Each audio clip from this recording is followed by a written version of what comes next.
Hi guys, welcome back to my channel. My name is Kat, and today I'm doing the last wrap-up of 2019. So I have 8 books I want to talk about, no DNFs, which means I read all of them, all the way through. And yeah, we're just gonna jump right into it. I can't believe this is my last wrap-up of the year. So as I mentioned in my December wrap-up part 1, I have been tackling some of the lowest rated books on my TBR shelf because I wanted to kind of just get them off my shelf, and if Goodreads had them at such a low rating, then there's a chance that I also might not like them. So 4 of these books were rated really low, and I'll get into what I thought. So one of these books is Census by Jessie Ball, and on Goodreads it's given a 3.4, and I actually gave this a 2. So I agree with the low rating. We are following a man who finds out he's dying, and he decides to go on this trek through the different cities in this kind of dystopian world where every city that radiates out from the center goes like A to Z.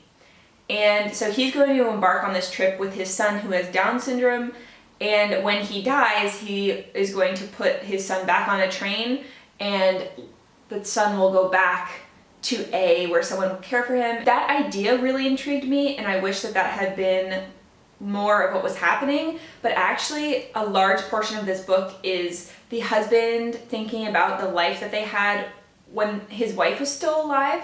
So it's actually more about remembering family and thinking about what's going to happen to his son. So the whole, like, what's really happening with the census, what's really happening with the different colonies, like as you get to the fringes, that wasn't even a major section of this book. Like, I thought it was going to be, because each chapter is like this and it goes A to Z, but the farther you get, the closer the colonies are together because they're like rushing through it because he's getting sicker. So I really didn't like it. What was on the back wasn't what was inside, so 2 stars, I don't recommend, and it's going in book jail. Next up is a 3-star read, and this one I picked up from the library on a whim because I just couldn't not, and it's called Christmas with Dull People by Saki. There you go. And on Goodreads, this is given a 3.4 stars, and I understand why. It's super short. It's like 4 little sections from this author's work. So I believe he lived in the early 1900s, late 1800s, and he pretty much like was known for being very Oscar Wilde-y, where he would critique modern society, but in a funny way, like make it Christmas. And there were some parts that were really funny in here, but then other parts that were super boring. So if you're looking for like a very quick read that might give you a few chuckles, this would be for you. Otherwise, I don't know if it's necessarily worth your time picking up. So 3 stars, I had a chuckle, but it's largely forgettable. Okay, so then next up is an MM romance called In the Name of the Father by Morticia Knight. And this one is really interesting because it started out really good and then it just like got so annoying, which is like a pretty interesting juxtaposition, I think. So in the beginning, we're at a bar and our main character sees another man being kind of accosted by people who want to take him home for the night, but the young man is like out of his depth. So our character steps in and helps him, finds out he's kind of like a runaway who has no money and has kind of left this super religious cult behind who thinks like all gay people are going to hell. So he, our main character, takes him in and is helping him get back on his feet, that kind of thing.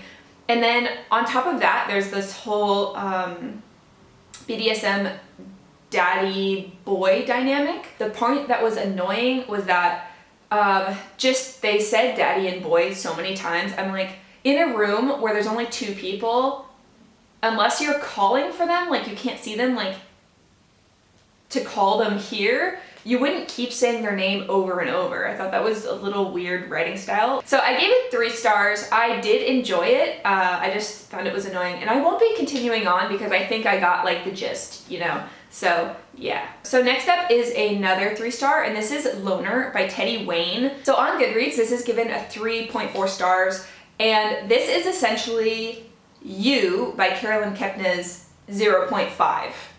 This is following the main character in You when he's in university, pretty much. So there's this main character and he's your average white guy. He gets into a prestigious school. He thinks that people should think he is cool, but really he's kind of lame. But he fixates on this one girl, and he makes some assumptions about her, and he starts to stalk her and follow her and like do such creepy things, like such creepy things. Like as I was reading it, I was like, this cannot end any other way other than badly. Like, oh my god, like, oh my god. So if you liked You by Carolyn Kepnes, then I would actually recommend this. Dude, be creepy, so creepy. So yeah, I also really like the cover. It's kind of cool.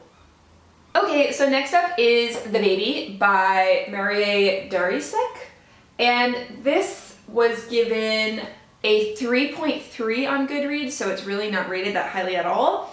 And this is following her life as she has her first child. So Marie is a French surrealist writer, and the reason that this gets 3 stars is because her writing is beautiful, and also some of the things that she ties together in here are very interesting, like through the prism of a surrealist writer.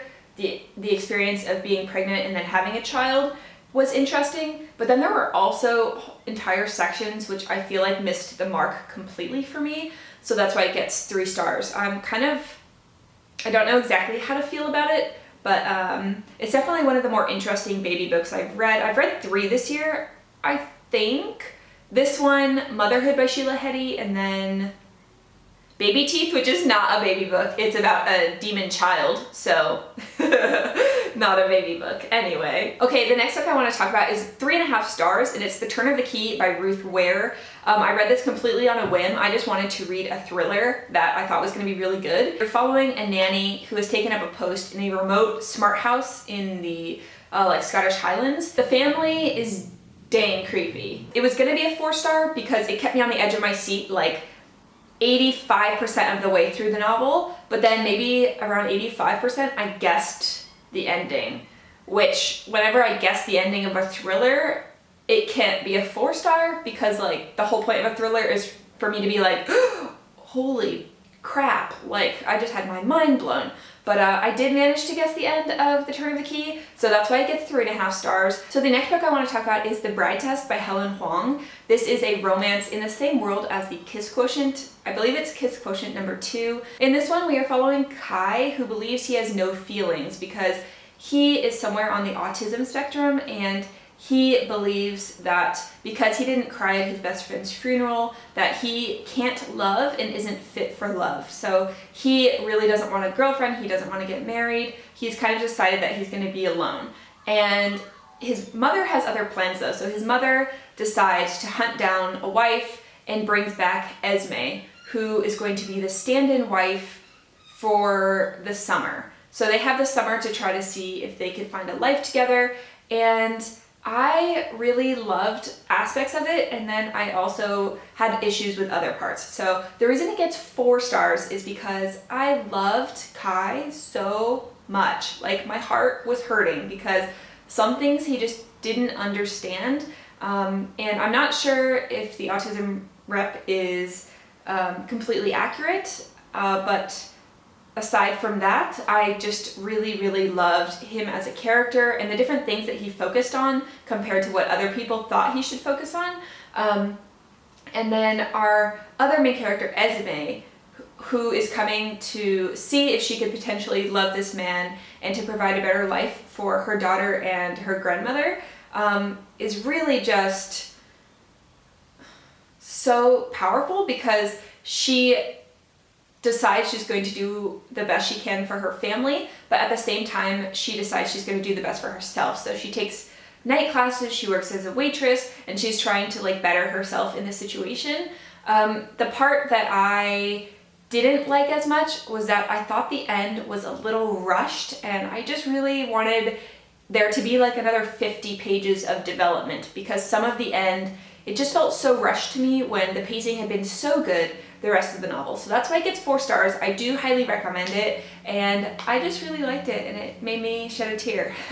So yeah, it was really sweet and adorable, and I recommend. Okay, and the last book and my favorite book in the second half of December is The Grace Year by Kim Liggett. Now, I know that a lot of people didn't exactly like this because wrongly it was blurbed as The Handmaid's Tale for a YA audience, and I think that really does this a disservice. So in this world, we are following a community which tells women that they have a power, and that at the age of 16, the women develop these powers that make men go crazy or do very dangerous things.